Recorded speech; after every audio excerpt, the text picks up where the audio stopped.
Good morning, Sairam students, and welcome back once again. So, students, in previous session we have completed Geography chapter number 5, that is water. Now, in this session we are going to start new history chapter. In this video we are going to discuss history chapter number 6, that is towns, traders, and crafts person.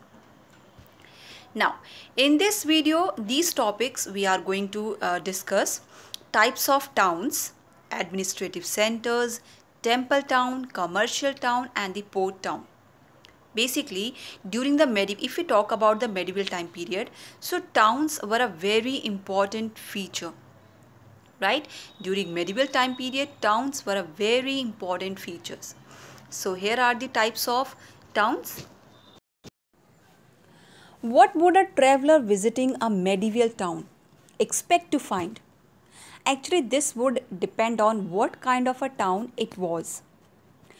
Now, some towns were the temples towns which had huge temple and pilgrimage visited there throughout the year. Now, some towns were the commercial center or commercial town where buyers and sellers met, and these towns acted as markets. Some towns were the administrative towns.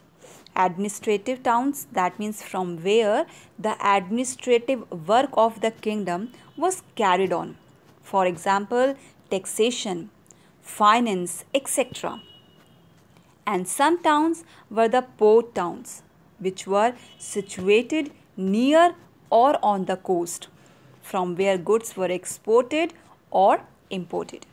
Now, apart from these, there were towns which combined several functions. For example, a town could be a temple town, administrative center, or a port town together, all together. Okay, so move on to our first topic, growth of towns in the medieval period. So the first, towns as administrative centers. So children, you read about the Chola dynasty in chapter 2. Now let's travel in our imagination to Thanjavur. Thanjavur, the capital of Cholas, as it was 1,000 years ago. The capital of Cholas, its Thanjavur, was a very good example of an administrative center. Now in this town there are palaces with mandapas. There are palaces with mandapas. Mandapas is a place. Mandapas is a place where kings hold their court, and kings also ordered issue to their subordinates. They give orders and made his political and administrative decision. Next thing is, there are also barracks for the army. There are also barracks for the army in the town. The army was also stations where soldiers lived. Okay. The town is bustling with market selling grains, spices, clothes, and jewelry. Next one is the water supply. Water supply in this town comes from wells and tanks. Clear? Now, next thing is, in Thanjavur, it had a Celia weavers. Celia weaver who produce cloth. Now, weaver are those people who weave cloth. So, it had a Celia weaver who produced cloth for the temple. We can say that for flags to be used in the temple festival. For the kings and nobles.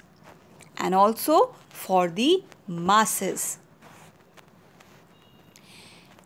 Now, in the town at Swami Malai, sculptures or sthapatis, or we can say that murtikar, they produce bronze idols. And second thing is tall ornamental bell metal lamps. Okay, so let's read about what is the meaning of bronze and bell metal. So first of all, what is bronze? So bronze is an alloy that contain copper and tin, right? Bronze means it is an alloy that contains copper and tin. And this is the bell metal lamp, and it contains a greater proportion of tin than other kind of bronze, and this basically produces a bell like sound. Clear? So what is bronze? Bronze, it is an alloy that contains copper and tin, and bell metal basically it contains a greater proportion of tin and then other kind of bronze. So that's why this produces a bell like sound.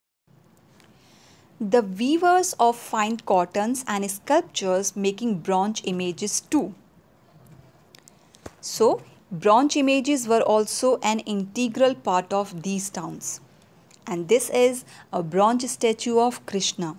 And this basically statue were made using the lost wax technique.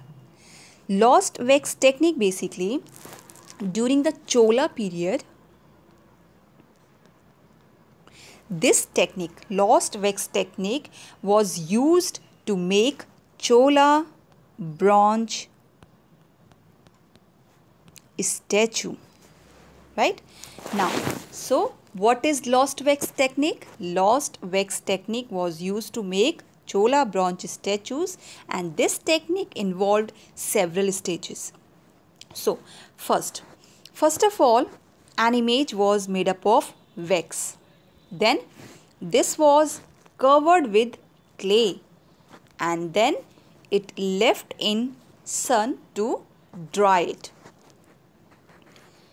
Now the next step is, then it was heated, and then a small hole was made in the clay cover.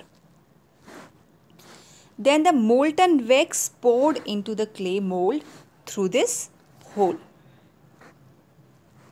And after that, the metal cooled and solidified. So the clay cover was carefully removed and the image was clean and polished.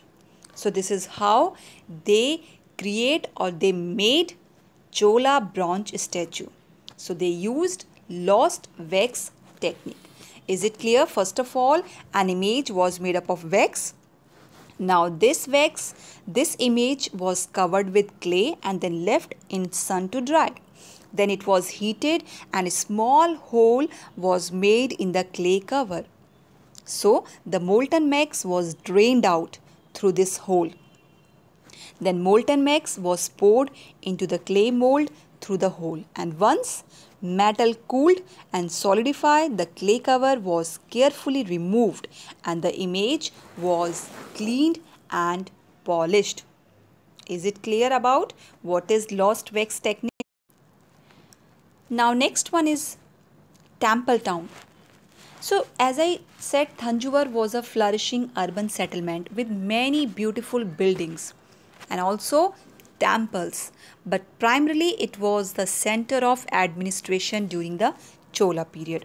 But Thanjavur is also an example of a temple town.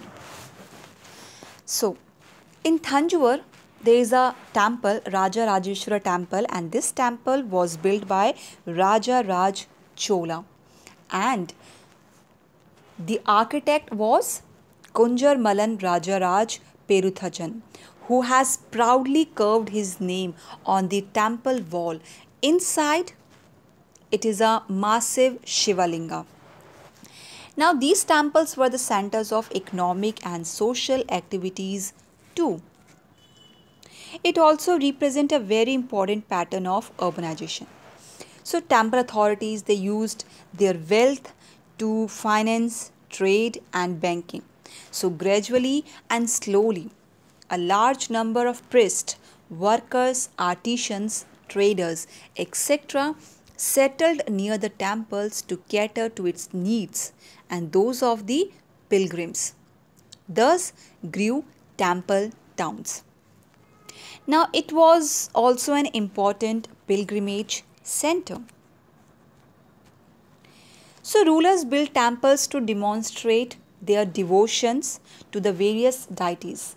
They also endowed temples with the grant of land and money to carry out elaborate rituals, feed pilgrims and priests, and celebrate festivals.